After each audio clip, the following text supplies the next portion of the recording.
கர்த்தருக்குள் பிரியமானவர்களே, மீண்டும் ஒரு விசை கூட இந்த எபிசோட் வழியாக உங்களை சந்திப்பதிலே நான் பெரிய மகிழ்ச்சி அடைகிறேன். எல்லாருக்கும் தெரிந்த ஒரு பெரிய பழைய பாடல் இது. எல்லாரும் சேர்ந்து பாடலாமா?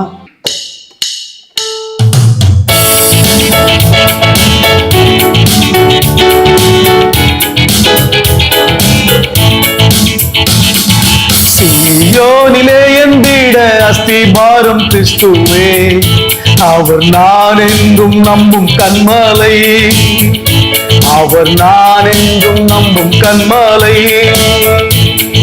சீயோனிலே எந்திட அஸ்திபாரம் கிறிஸ்துவே, அவர் நான் என்றும் நம்பும் கன்மலை, அவர் நான் என்றும் நம்பும் கன்மலை.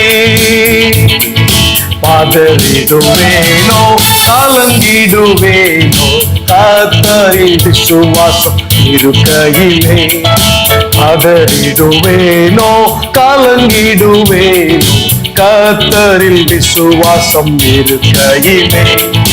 அசையாயின் அங்கூரமே இயேசுவில் மாத்திரமே, அசையாயின் நம்பிக்கை நங்கூரமே இயேசுவில் மாத்திரமே. சீயோனிலே எந்திட அஸ்திபாரம் கிறிஸ்துவே, அவர் நான் என்றும் நம்பும் கன்மலை, அவர் நான் என்றும் நம்பும் கன்மலை, அவர் நான் என்றும் நம்பும் கன்மலை. இந்த பழைய பாடல் இது. திட அஸ்திபாரம் கிறிஸ்துவே என்று சொல்லும்பொழுது எனக்கு ஒரு வசனம் என்னுடைய கண் முன்பாக நிழலாடுகிறது. அஸ்திபாரம் என்று சொன்ன உடனே சிறு வயதிலே சண்டே ஸ்கூல்ல பாடின பாடல்கள், அவர் தான் அஸ்திபாரம், அவர் மேல கட்டப்பட வேண்டும், இப்படியெல்லாம் தான் என்னுடைய நினைவுக்குள்ளாய் வந்து கொண்டிருந்தது. இந்த வேத பகுதியை நான் உங்களுக்கு வாசிக்கிறேன். மத்தேயு சுவிசேஷ நூல் 7ஆம் அதிகாரத்துல, அந்நாளிலே அநேகர் அவரை நோக்கி கர்த்தாவே கர்த்தாவே இதை செய்தோம் அதை செய்தோம் என்று சொல்லுகிறார்கள், ஆனால் அவர் சொல்றாரு, உங்களை ஒரு காலம் அறியேன். சொல்லிட்டு இம்மிடியட்டா ஒரு வார்த்தை அவர் சொல்றாரு. என்னன்னா, நான் சொல்லிய வார்த்தைகளை கேட்டு இவைகளின்படி செய்கிறவன் எவனோ அவனைதான் அவனை கண்மலையின் மேல் தன் வீட்டை கட்டின புத்தி உள்ள மனுஷனுக்கு ஒப்பான். அப்போ ஒரு பெரிய அஸ்திபாரம் கண்மலையின் மேல கட்டும் போது அஸ்திபாரம் ஸ்ட்ராங், திட அஸ்திபாரம். பெருமழை பொழிந்து வெறுப்பள்ளம் வந்து காற்று அடித்து அந்த வீட்டின் மேல் மோதியும் அது விழவில்லை, ஏனென்றால் அது கண்மலையின் மேல் அஸ்திபாரம் போடப்பட்டிருக்கிறது. நமக்கு தெரிஞ்சதெல்லாம் கண்மலையில கட்டிருக்கான், அஸ்திபாரம் ஸ்ட்ராங்கா இருக்கு. அடுத்த மனுஷனை சொல்றாரு, நான் சொல்லிய வார்த்தைகளை கேட்டு. இவனுமே கேட்டவன் தான். இட் இஸ் நாட் தட் அவன் சர்ச்சுக்கு வராமன் இல்லை, ஆண்டோடைய வார்த்தையை கேட்காதவன் இல்லை. ஏதோ நாம் புறஜாதிகளையோ ஆண்டவரை அறியாதவர்களையோ பார்த்து ஆண்டவரை சொல்லல, அவனும் கேட்கிறான். ஆனா இவைகளின்படி செய்யாதிருக்கணும்னு எவனோ அவன் தன் வீட்டை மணலின் மேல் கட்டின புத்தி உள்ள மனுஷனுக்கு ஒப்பா இருக்கு. பெருமழை சொரிந்து பெருவெள்ளம் வந்து காற்றடித்து அந்த வீட்டின் மேல் மோதின போதும் அது விழுந்தது, விழுந்து முழுவதும் அழிந்தது. சண்டே ஸ்கூல்ல பாடுவோம், பெருமழை பெய்தது, பெருமழை பெய்து நீர் உயர்ந்தது, அந்த வீடு நிலைத்து நின்றது.